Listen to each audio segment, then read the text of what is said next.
गाना गाना बाद में गाएंगे। पता लगाओ कितना।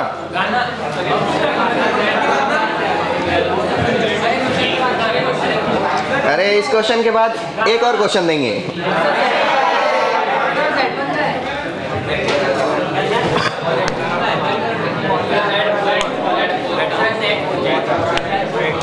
Z3 होना था।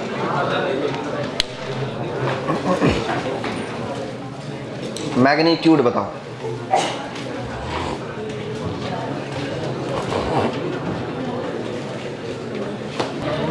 Z1 का मैग्नीट्यूड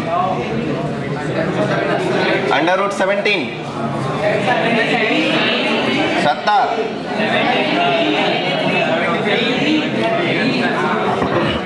अंडर रूट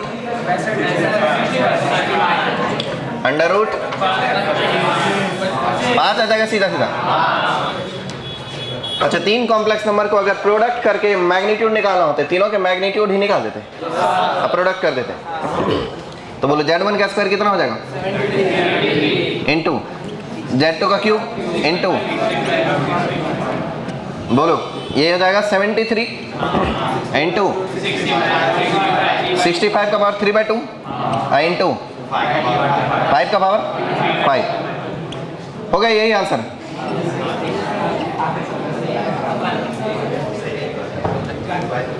देखो question 2।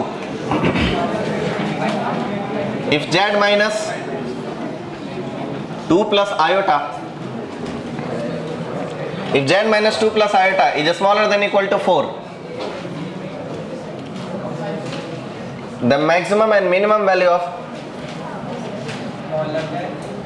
mod of Z, mod of Z की मिनिमम वैल्यू और mod of Z की मैक्सिमम वैल्यू क्या है, ये बात पता लगानी है। ये मैं बनाऊंगा, आपसे बनेगा नहीं? बन जाएगा, करो।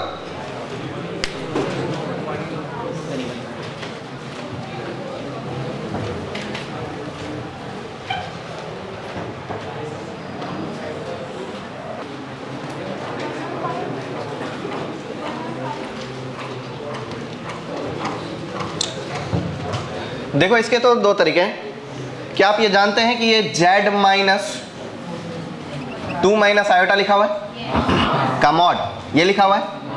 अच्छा, किसी भी इसको ऐसा भी लिखो, Z plus minus 2 plus iota, ये भी लिख सकते हैं। अब 2 कॉम्प्लेक्स नंबर का सामूहिक मॉड उसके इंडिविजुअल मॉड के सम से छोटा और इंडिविजुअल मॉड के डिफरेंस से बड़ा है। Is smaller than equal to, बोलना जरा, mod of Z plus mod of -2 plus iota and greater than equal to mod of Z minus mod of 2 plus iota बराबर।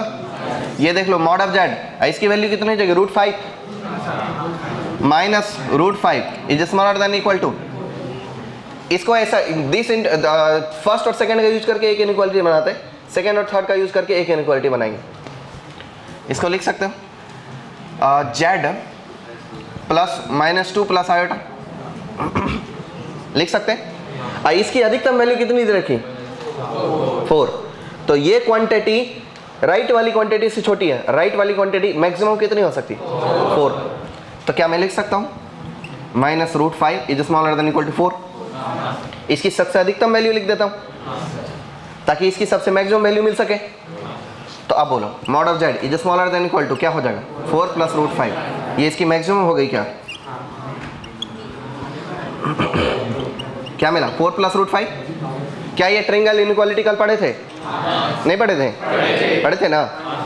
ये ट्रायंगल इनइक्वालिटी जेईई मेन के syllabus से काट दिया, पर advance के सिलेबस में अब भी है। और काट इसीलिए दिया क्योंकि यही ट्रायंगल इनइक्वालिटी हमें वेक्टर में पढ़ना होता है।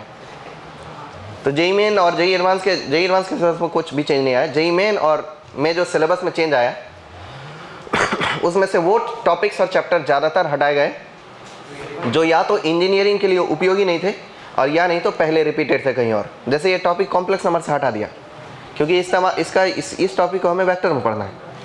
कई बार एक ही टॉपिक में 2 जगह पढ़ना होता है, तो उन लोगों ने वो टॉपिक कट कर दिए जो रिपीटेड था। तो ये जो टॉपिक है ट्रायंगल इनइक्वालिटी, ये ट्रायंगल इनइक्वालिटी बोलते हैं इसे। इसका जरूरत जेईई मेन में कॉम्प्लेक्स नंबर में नहीं है, पर वेक्टर में है। अब देखो सेकेंड और थर्ड का यूज करो तो क्या लिखोगे, mod of Z plus -2 plus iota is smaller than equal to mod of Z आई बैगन। अरे बोलो क्या है इसका मॉड बोलना जरा, कितना, √5 ऐसा लिख दो मॉड ऑफ जेड, इसका मॉड बोलना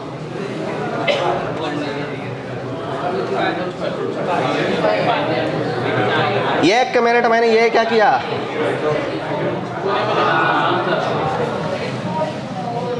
इसकी वैल्यू कितनी ना रे 4 नहीं, बताता हूँ, इसकी मिनिमम वैल्यू 0 हो सकती है, इसकी मिनिमम वैल्यू 0 हो सकती है। ये क्वांटिटी राइट वाली क्वांटिटी लेफ्ट वाली क्वांटिटी से बड़ी है, तो पता करो कि लेफ्ट वाली की सबसे छोटी वैल्यू क्या है, मॉड की सबसे छोटी वैल्यू क्या हो सकती है, 0। क्या हो जाएगा ये -√5। यहाँ ये इनक्वालिटी काम नहीं किया, इसको सॉल्व करने के लिए ज्योमेट्री की जरूरत पड़ेगी। ज्योमेट्री क्या है देखना जरा, सिर्फ मैक्सिमम वैल्यू निकाल पाए, मिनिमम इनक्वालिटीज नहीं निकाल पाए। कल मैंने इसको बताया था कि ये कॉम्प्लेक्स नंबर जो ऐसा लिखा हुआ है इसका मतलब होता है इस पॉइंट का, यानी इस मूवेबल पॉइंट का इस फिक्स पॉइंट से डिस्टेंस अधिक से अधिक 4 है। समझना ज्योमेट्री मेथड, क्या वो z -2 माइनस आयोटा लिखा हुआ है का mod is smaller than equal to 4 दिया हुआ, और आप जानते हैं कि z माइनस कोई फिक्स कॉम्प्लेक्स नंबर के बीच का गैप अगर कांस्टेंट रिप्रेजेंट करे तो वो सर्कल बनाएगा, ये जानते हो ना सब लोग।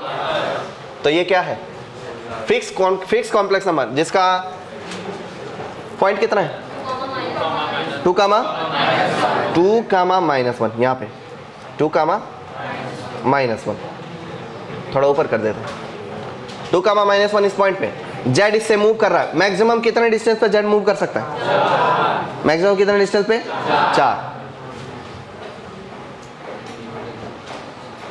4 डिस्टेंस पे, कुछ ज़्यादा ही नहीं हो गया, बहुत ही ज़्यादा बड़ा कर दिए। अब ठीक है, ओरिजिन से डिस्टेंस नहीं, ये पॉइंट रह गया 2, -1, 2, -1। अब इसके बीच का डिस्टेंस जो है वो कितना है 4। तो देखना जरा, ये जो कॉम्प्लेक्स नंबर मूव करेगा तो इस सर्कल के अंदर कहीं भी हो जाएगा, सर्कल के अंदर किसी भी पॉइंट का इस पॉइंट से डिस्टेंस 4 या 4 से कम है क्या, इस पॉइंट से डिस्टेंस 4 या 4 से कम है क्या, इस पॉइंट से डिस्टेंस 4 या 4 के इक्वल है, इस पॉइंट से डिस्टेंस 4 या 4 से कम है, इस पॉइंट से भी डिस्टेंस 4 या 4 से कम है, तो इसका मतलब z कहीं भी हो सकता है इस सर्कल के अंदर। तो z एक रिंग नहीं एक डिस्क फॉर्म करेगा। रिंग और डिस्क में क्या अंतर है, रिंग मतलब चूड़ी और डिस्क मतलब वो सीढ़ी। अगर z सिर्फ इस पाथ पर हो सकता है तब वो रिंग है जिसे सर्कल बोलेंगे, और अगर z इसके अंदर भी हो सकता है तब वो डिस्क है। तो इस डिस्क में सर्कल z कहीं भी हो सकता है, इधर उधर उधर जहां मन करे वहां रख दो। अब बताओ क्या पूछा गया है, मॉड ऑफ z की मिनिमम और मैक्सिमम वैल्यू। जरा सोचो वो कौन सा पॉइंट है इस सर्कल में जो ओरिजिन से सबसे ज्यादा आवे है, क्या ये पॉइंट ओरिजिन से सबसे ज्यादा दूर पे है, नहीं, फार्थेस्ट पॉइंट बोलते हैं इसे अंग्रेजी में, सबसे ज्यादा फार्थेस्ट पॉइंट। ये नहीं है सबसे ज्यादा दूर, सबसे ज्यादा दूर जो होता है पॉइंट ना वो ओरिजिन से पास करने वाला अपोजिट डायगोनल पे इस लाइन के अलोंग आएगा, सबसे ज्यादा फार्थेस्ट इस पॉइंट से, यानी ओरिजिन से सबसे ज्यादा दूर पे यही पॉइंट है। समझे क्या कि नहीं समझे, ये ज्योमेट्री से इतना बस समझ लेना कि ओरिजिन से इस पूरे डिस्क में डिस्क को पॉइंट को कहाँ रखा जाए, एक तो यहाँ रख दी, एक पॉइंट यहाँ है, कहाँ रखा जाए ताकि वो ओरिजिन से सबसे ज्यादा दूर पे रहे। ये तो सबसे नियरेस्ट हो गया, ये हो गया नियरेस्ट, और ये वो भी सबसे ज्यादा दूर पे नहीं है, ये भी सबसे ज्यादा दूर पे नहीं है। सबसे ज्यादा दूर पे कौन है, सबसे ज्यादा दूर पे कौन है, यही ना है। अब हमको इस पॉइंट और इस पॉइंट के बीच की डिस्टेंस चाहिए, तो हमको यहाँ पॉइंट की जरूरत पड़ेगी डिस्टेंस फॉर्मूला लगाने के लिए। पड़ेगी, वो हमें निकालते नहीं आता। तो हम कुछ और जुगाड़ कर लेंगे। क्या हम ये डिस्टेंस पता कर सकते हैं? क्या हम इस सर्कल का रेडियस जानते हैं? तो रेडियस में ये डिस्टेंस ऐड कर देंगे, हो जाएगा आंसर। पॉइंट की जरूरत ही नहीं थी। और रेडियस कितना है जी? ये डिस्टेंस कितना है जी? √5 है। तो क्या आ जाएगा 4 + √5। तो जेड मैक्स की वैल्यू कितनी? 4 + √5 पहले ही आ चुका है। अब देखो जब जेड मीन निकालने गया था तो क्या आया था? मिनिमम आया था। यह आया था 0 is smaller than equal to Z + √5। इसका मतलब -√5 is greater than equal to mod, यही ना। पर ये देख करके तो समझ नहीं आता कि इसका लॉजिक क्या है। गहराई से सोचोगे तो इसका एक लॉजिक है कि √z माइनस नेगेटिव नंबर से बड़ा तो होने का लॉजिक ही नहीं बनता। तो क्या लिखेंगे इसका आंसर? 0 से बड़ा या इक्वल लिख देंगे, क्योंकि ये बात तो बहुत ही ऑब्वियस है, ये तो होना ही होना है। तो इसकी मिनिमम वैल्यू कितनी होगी? 0। अब जरा देख के देखो इस पूरे डिस्क पर पॉइंट को कहाँ रखा जाए कि ओरिजिन से सबसे क्लोजेस्ट होगा। ओरिजिन पे ही रख दो। तो सबसे क्लोजेस्ट किस पे हुआ? ओरिजिन पे हुआ। तो मिनिमम वैल्यू कितनी है जेड? तो अब क्लियर हो गया कि यहाँ पर अगर जेड रखेंगे तो क्या मिल जाएगा? जेड मैक्स मिल जाएगा। और उसकी वैल्यू हो जाएगी ये 4 अब प्लस ये √5, 4 + √5। और अगर ओरिजिन को यहीं रख, सॉरी जेड को यहीं रख दिया जाए तो जेड मिनिमम आ जाएगा। उसकी वैल्यू कितनी आ जाएगी? समझी बात कि नहीं समझी? अब बताओ वो वाला तरीका सही कि ये वाला तरीका सही? ये वाला तरीका सही है, वो तो बहुत बढ़िया तरीका है। समझ आया सबको? कितने लोग आए? हम चाहते हैं कि आपके अंदर ज्योमेट्री वाला सेंस डेवलप हो।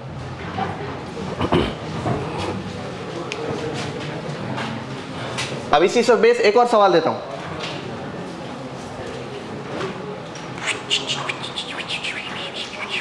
हाँ, जेड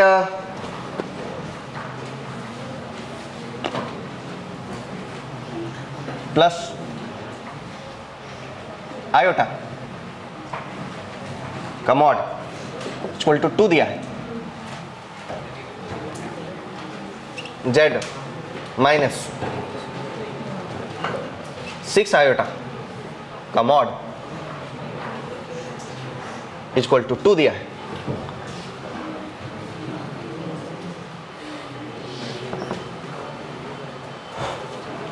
ये एक कॉम्प्लेक्स नंबर है जेड,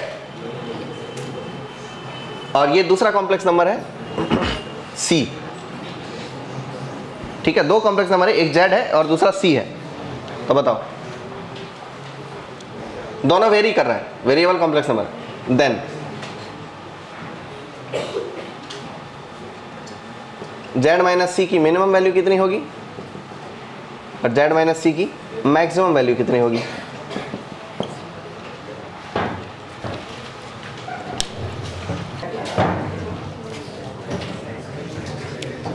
देखो मैं ज्योमेट्री से बनाऊंगा इसको, और वो एक ज्योमेट्री से ही बन सकता है।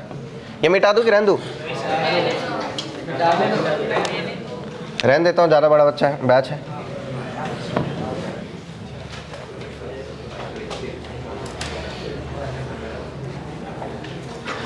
ये क्या है? Z plus iota equal to 2 का मतलब होता है कि जेड का माइनस आयोटा से गैप 2 है, और माइनस आयोटा का लोकेशन होता है 0,-1। यही नहीं होता है? 0,-1 यहाँ पे, और जेड इससे कितने डिस्टेंस अवे है? 2। तो ये तो फिक्स पॉइंट हो गया माइनस आयोटा। जेड यहाँ हो सकता है 1 पे, और इतना ही डिस्टेंस मेंटेन करते हुए जेड घूमेगा, क्या बनाएगा? सर्कल। समझ गया? तो अब इस सर्कल पर जो कहीं पर वह है तो जेड ऐसे ऐसे घूम रहा है। ठीक है, ऐसे ऐसे जेड घूम रहा है। मान लो एक अंकल इधर घूम रहे हैं, जेड अंकल। एक और सर्कल है और वह है -6 आयोटा। जेड -6 आयोटा का मतलब क्या हुआ? +6 आयोटा सेंटर हो जाएगा, यही मतलब होगा। तो इसका सेंटर हो जाएगा 6 आयोटा। 6 आयोटा का मतलब होता है 0,6। तो 1 2 3 4 5 6, यहाँ गया 0,6। तो ये पॉइंट हो गया 6 आयोटा, और उससे डिस्टेंस कितना मेंटेन करना है इसको? 2। तो ये हो जाएगा 6 का 5, 5 का 4। अब ये यहां घूम रहा है, मतलब इस ट्रैक पर C घूम रहा है और इस ट्रैक पर Z घूम रहा है। अब इसे देख के बताओ कि वो कौन सा सिचुएशन होगा कि जब Z और C सबसे नियरेस्ट हो जाए, वह ये, ठीक है, यही ना है सबसे नियरेस्ट। हमें क्या पूछा, Z माइनस C का मिनिमम वैल्यू, तो सबसे नियरेस्ट क्या है, ये। तो इसका पॉइंट ऑफ कोऑर्डिनेट कितना है, 0,4 और इसका कितना है, तो नियरेस्ट तो यही हुआ, दिस इज व्हाट 3। और सबसे फारथेस्ट कब होगा, जब C यहाँ ऊपर चला जाए और Z यहाँ नीचे चला जाए, सबसे ज्यादा अवे, सबसे ज्यादा मैक्सिमम डिस्टेंस। तब कितना गैप हो जाएगा, ये 2, ये भी 2, 4 हो गए, ये 3, ये 2, ये भी 2, कितने हो गए, 11 हो गए। मैक्सिमम कितनी आएगी, तो Z minus C max, Z minus C max, ये वाला गैप यही ना है जी, Z माइनस C की मैक्सिमम वैल्यू, और कितना वैल्यू हो गया जी, 11। और ये वाला गैप क्या है, Z माइनस C की मिनिमम वैल्यू, और वैल्यू कितनी होगी इसकी, 3। समझा कि नहीं समझा,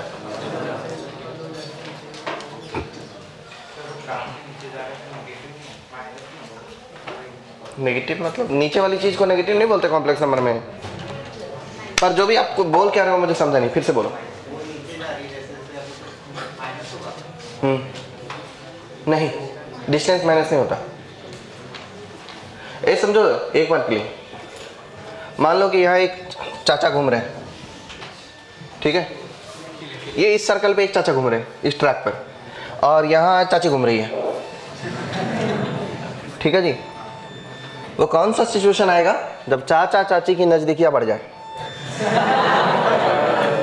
वो है ये वाला गैप ना, ठीक। कितना गैप है ये, 3 है, दिखाई दे रहा कैसे, ये 6 है, ये 2 है, बच गया यहाँ 4, एक गायब कर दो, क्या बचा, 3 हो गया। अब चाचा चाची सबसे दूर पे हो, तो चाची यहाँ, चाचा यहाँ, ये नहीं सबसे फारथेस्ट है, तो चाचा का तो ये 4, ये भी 4, 8 हो गए, और ये 3, 11 हो गए। डिस्टेंस को नीचे जाए ऊपर जाए नेगेटिव कैसे गिनेंगे,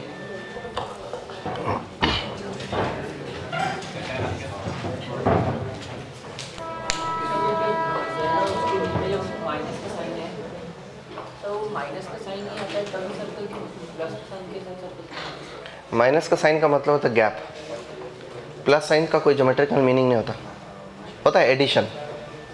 और सर्कल का डेफिनेशन होता है एक पॉइंट दूसरे पॉइंट के बीच का गैप कांस्टेंट हो।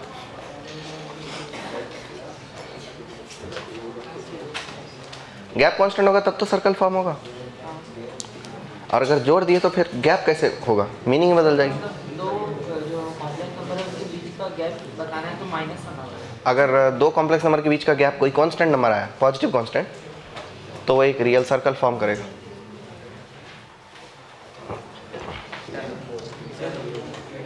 एक सवाल और दूंगा, खुद बनाना।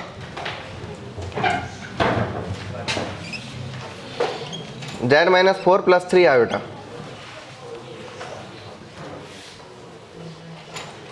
Z minus 4 plus 3 iota equal to 1 है।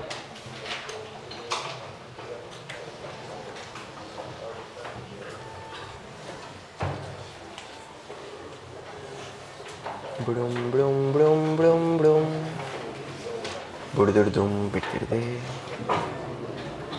बुड़दुड़दुम। मॉड ऑफ Z ऐसे अल्फा से लेकर के बीटा तक लाई करते हैं।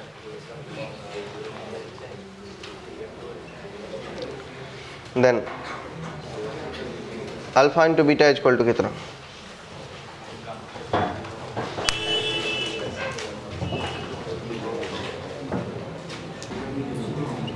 और रेडियस कितना उसका 1 है, तो 4,3 का इधर से गैप 5 है, और इसका रेडियस ये वाला गैप 1 है। तो अब बताओ Z सबसे नियरेस्ट तो यहाँ रहेगा, तो ये गैप कितना हो जाएगा, मॉड ऑफ Z की सबसे मिनिमम वैल्यू ये रहेगी, जो हो जाएगी 5 में से 1 कम कर दो 4, 4 से बड़ी है। अब मॉड ऑफ जेड की सबसे बड़ी वैल्यू यहाँ आ जाएगी, यहाँ जेड मैक्स आएगा और यहाँ जेड मीन आएगा। तो ये 5 है और उधर से एक और, तो 6 हो गया। तो ये अल्फ़ा हो गया, ये बीटा हो गया, अल्फ़ा इंटू बीटा 24 हो गया। अब पूरे को लिख लो।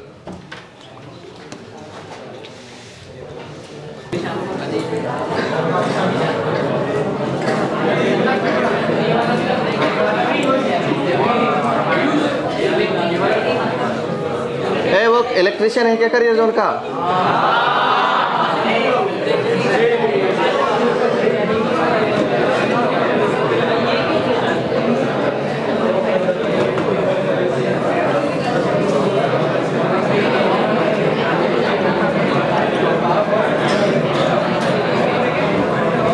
चलिए जी, ये अंकल क्वेश्चन बनाओ। ओ भाई, ये क्या देख रहे हो? क्या है उधर? पंखा तो ऊपर है।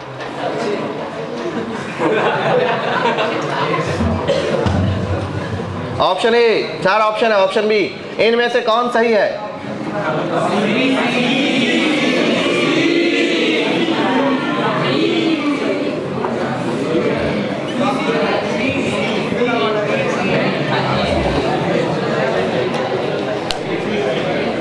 ए बी सी डी इनमें से कौन सही है?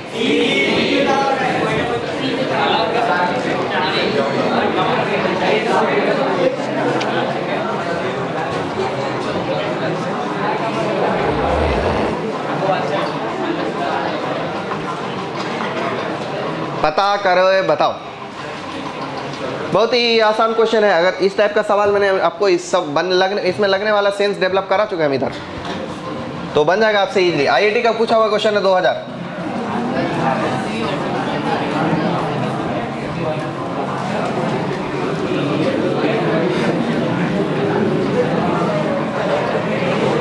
ए भाई, ये बोलोगे तो ये नहीं चलेगा।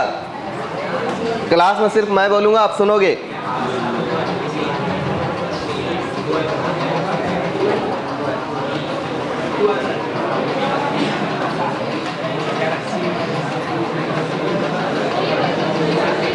ये पंखा भी बंद कर दो यार। एक काम करो, स्पीड कम करो, थोड़ा 1 पे कर दो।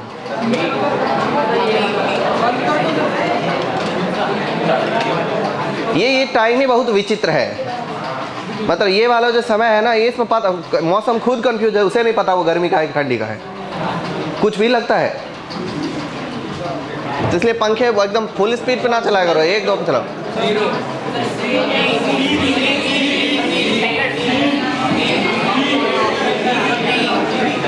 देखो क्या है सही उत्तर, जानते? पहला वाला कॉम्प्लेक्स नंबर जिसका मैग्नीट्यूड कितना है? 12। सेंटर कितना है इसका? ओरिजिन।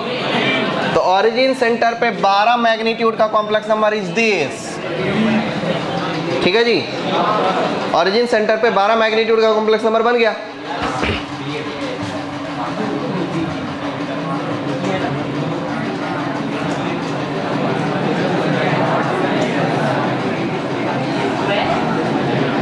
ये कॉम्प्लेक्स नंबर बन गया 12 मैग्नीट्यूड का। इस पे हमारा Z1 कहीं लाई करता है। अब दूसरा कॉम्प्लेक्स नंबर है जिसका सेंटर 3,4 है, मैग्नीट्यूड कितना है? 5। 3,4 यहाँ पे आता है। अगर ये 12 है तो 4 तो यही होगा। 3,4 यहाँ पे आता है। Z2 कितने रेडियस का है जी? 5 रेडियस का। तो 3,4 से इसके बीच का गैप 5 है क्या? तो पक्का Z2 इधर से गुजरेगा। इसी लेंथ को बरकरार रखते हुए घुमा दीजिए। ये हमारा Z2 है। अब पूछा गया Z1 Z2 की मिनिमम वैल्यू, तो कहाँ Z1 Z2 को घुमाया जाए ताकि सबसे क्लोजेस्ट पे रहेगा?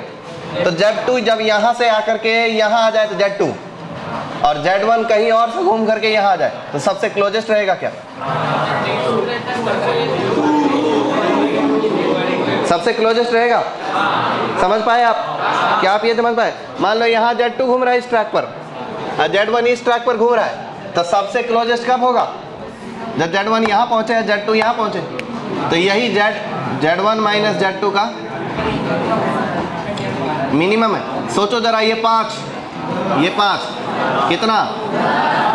ये टोटल 12 और ये टोटल 10, तो ये कितना? 2। तो वैल्यू कितनी हो गई? 2। Option B. सी को लॉक करके ताला मार दो।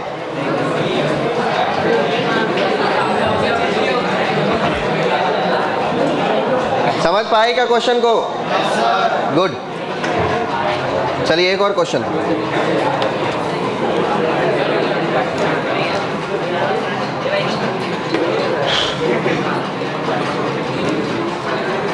आप लोग चुप नहीं हो रहे हो? चाचा क्या बोल रहे हो उसको? अरे वो चाचा, आप अभी क्या ही बोलोगे 10 दिन? मार आपने खाया ना, वो थोड़ी खाया है। इसको तो बहुत दिन हो गए।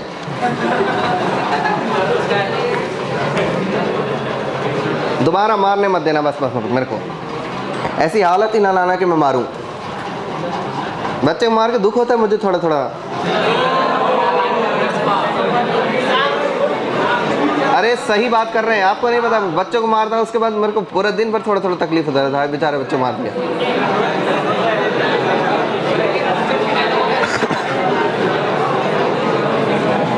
ये लो Z1, Z2, Z3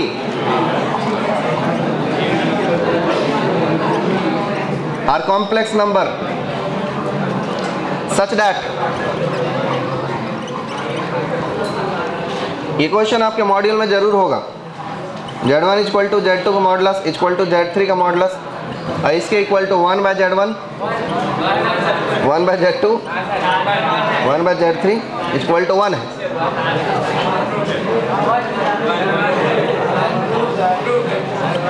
then Z1 plus Z2 plus 3Z3 equal to. अब एक क्वेश्चन बदल दिया मैंने। ये वही मॉड्यूल का ही सवाल है पूरा। आईआईटी का क्वेश्चन था लेकिन वो तो आप पहले से कर रखो, इसलिए मैंने यहाँ 3 लगा दिया। वहाँ एक्चुअल में Z3 है। कब का ये है? 2001 नहीं 2000 का ही है। ये आईआईटी 2002 का है, ये ऊपर वाला।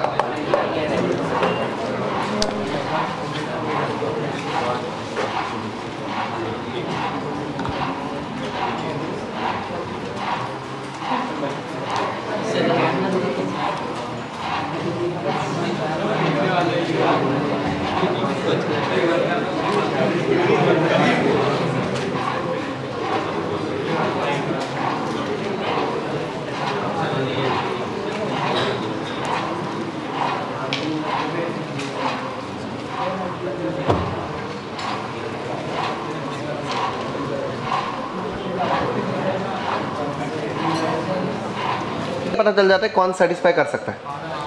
1 आयोटा माइनस आयोटा इसको सेटिस्फाई कर जाएगा। देखो 1 का मैग्नीट्यूड कितना होता है और आयोटा का और माइनस आयोटा का 1। यहाँ रख के देखो 1/1 1/1 प्लस 1 आयोटा अब प्लस 1 माइनस आयोटा। अच्छा देखो यहाँ जो ये माइनस है इसको इधर कर दो, कर सकते हो? और इसको प्लस करके -1 इधर कर दो, कर सकते हो? एक काम करो, इसे आयोटा स्क्वायर कर दो। कट गया। 1 आयोटा क्या मतलब होगा? Minus iota. ये दोनों कट गए। पहले भी कट गया।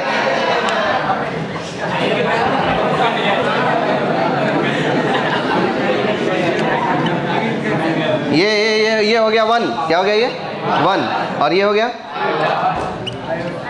आयोटा का मॉड। ये हो गया माइनस आयोटा। अरे मैं तो बड़ा विनाशकारी सोच रहा था तभी से। 1/1 1 आयोटा 1 माइनस आयोटा। ले भाई खत्म, ऐसे ही कट रहा है। ये 1 ही आता है क्या? मतलब ये तीनों ने सेटिस्फाई कर गया ना, 1 आयोटा माइनस आयोटा ने। तो Z1 क्या हो गया और Z2 क्या हो गया और Z3 क्या हो गया? -3 आयोटा। एक दिक्कत हो गई यहाँ पर। कि Z3 की ही वैल्यू माइनस आयोटा है, इससे ये कैसे पता चलेगा?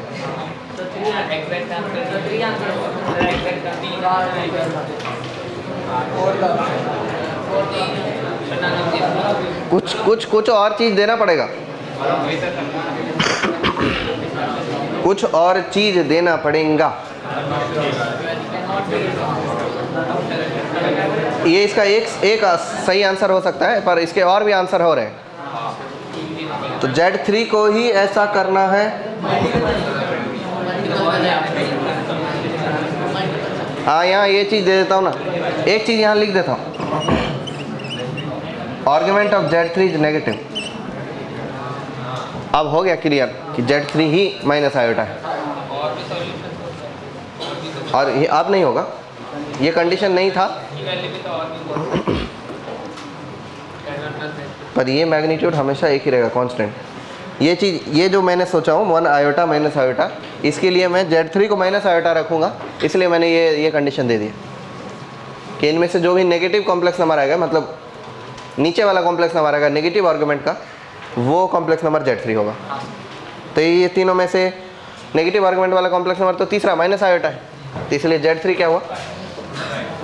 अब आप Z1 Z2 को कुछ भी रखो, 1 रखो, आयोटा रखो, आयोटा रखो, 1 रखो, कोई फर्क नहीं पड़ेगा आपके आंसर में। तो ये एक कंडीशन दे दिया।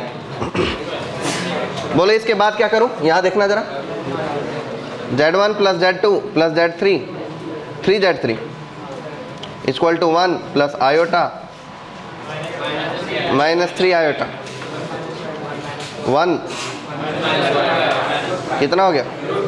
√5।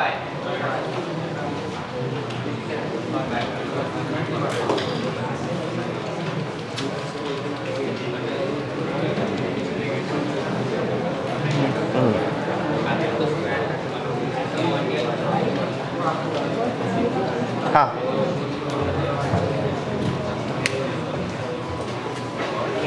एक्चुअल सवाल में ये था कि यहाँ के Z3 नहीं था, मतलब 3Z3 नहीं था, Z3 था, तो वो तो आप लोग पहले से बना रखे हैं ना, इसलिए मैंने 3Z3 किया। 3Z3 किया तो मुझे सवाल बनाते समय समझ आएगा एक और कंडीशन लगेगा, नहीं तो क्लियर नहीं हो रहा था कि कौन Z1 है, कौन Z2 है, कौन Z3 है।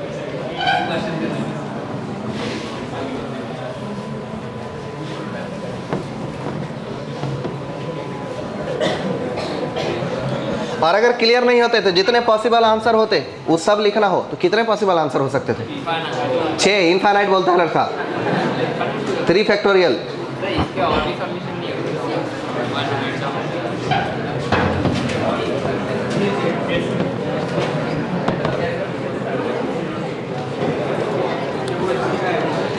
एक और क्वेश्चन लीजिए।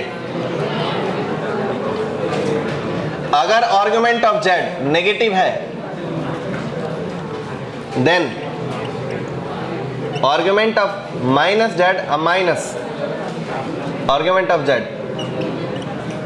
क्या होगा? Option A pi, option A B minus pi, option C minus π/2 and option D π/2।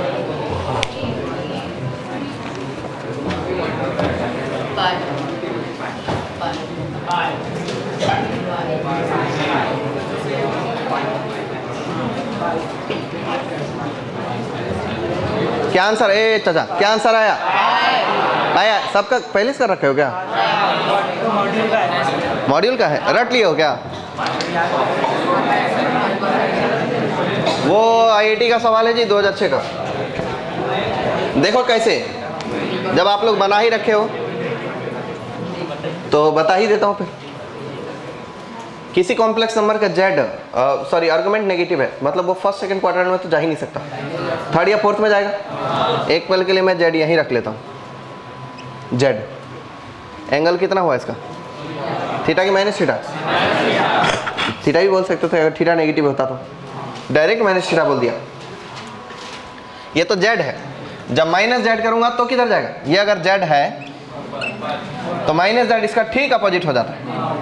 इतने ही लेंथ का कॉम्प्लेक्स नंबर बस 180 डिग्री पे अपोजिट, ये माइनस Z हो गया। अब पूछा है आर्गुमेंट ऑफ माइनस Z और आर्गुमेंट ऑफ Z के बीच का अंतर कितना है? कितना डिग्री का अंतर है जी? दोनों के एंगल में क्या डिफरेंस है? कितना का डिफरेंस है? पाई का। पाई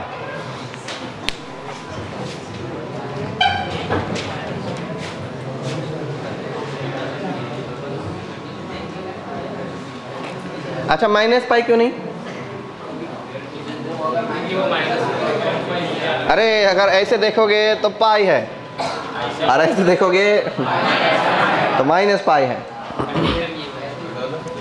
आर्गुमेंट ऑफ माइनस जेड कितना है?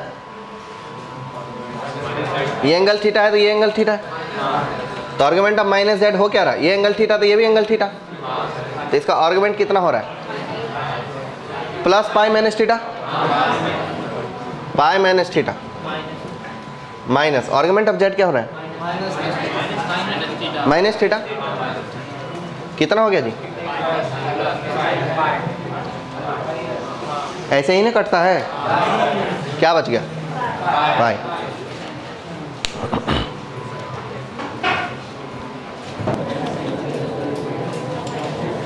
Find area between mod of z is smaller than equal to 5 and argument of z magnitude is smaller than equal to pi by 4. Find area by the region. अब आप यही नहीं समझ पाएंगे कि ये रीजन कौन सा है। समझ गए? First quadrant. तो अगर ये समझ गए कि ये क्या कहना चाह रहा है तो आप एरिया भी निकाल लेंगे।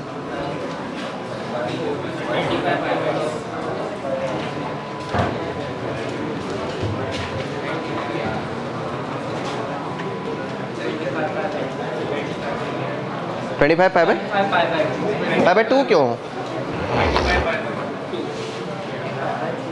पाई आर स्क्वायर 25 पाई बाय 4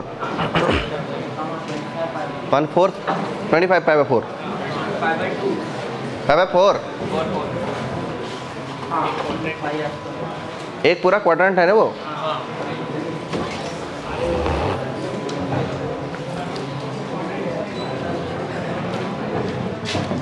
देखो इस सवाल का यहां मीनिंग क्या है।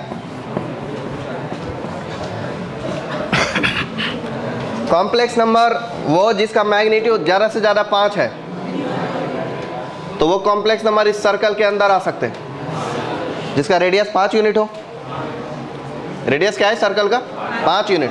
तो इस कॉम्प्लेक्स नंबर के अंदर आ सकते हैं। साथ में ये भी दिया है कि उस कॉम्प्लेक्स नंबर की एक और प्रॉपर्टी दी है, मैक्सिमम एंगल पाई बाय 4 और minimum angle minus pi by 4। इसका अर्थ यही नहीं होता है कि argument of Z smaller than equal to plus pi by 4 and greater than equal to minus pi by 4। मतलब कॉम्प्लेक्स नंबर ज़्यादा से ज़्यादा घूम के यहाँ तक जा सकता है और इधर घूम के यहाँ तक जा सकता है। तो मतलब कॉम्प्लेक्स नंबर इसके अंदर का होना चाहिए। ये तो पाई बाय 4 हो गया ना जी, और ये क्या हो गया? Minus pi by 4। तो मतलब कॉम्प्लेक्स नंबर इधर का होना चाहिए। सर्कल के अंदर ये सब जो कॉम्प्लेक्स नंबर मैं डार्क रीजन कर रहा हूँ, इन कॉम्प्लेक्स नंबर की में ये दोनों प्रॉपर्टी है। क्योंकि इधर का कॉम्प्लेक्स नंबर लोगे angle minus pi by 4 plus pi by 4 के बीच का आएगा और लेंथ भी 5 से कम आएगा। इस रीजन में से कोई भी कॉम्प्लेक्स नंबर ले लोगे तो वो प्रॉपर्टी को सेटिस्फाई कर जाएगा। क्या आपको ये समझा? क्या ये सर्कल का 1/4 हिस्सा है? बीच का डिग्री 90 डिग्री है ना जी, तो सर्कल का 1/4 हिस्सा है। सर्कल का एरिया कितना होता है? Pi R square. मतलब क्या हो जाएगा? Pi R square by 4 pi into 5 square by 4 25 pi by 4। कितने लोग खुद से आए? बड़े कम लोगों से आया, पर ठीक है। तो कॉम्प्लेक्स नंबर हुआ खत्म।